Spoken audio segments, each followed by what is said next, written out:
Now you know some operators, you can write conditions using if statements.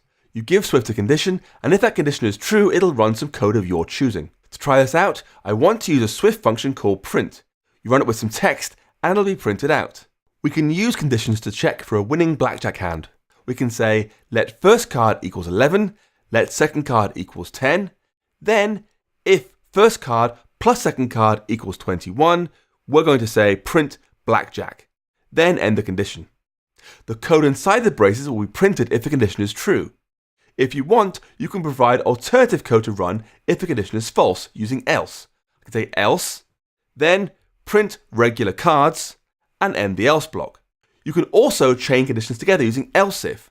We could have said up here, if first card plus second card equals 2, we're going to print out aces lucky. Else if, and then carry on as before.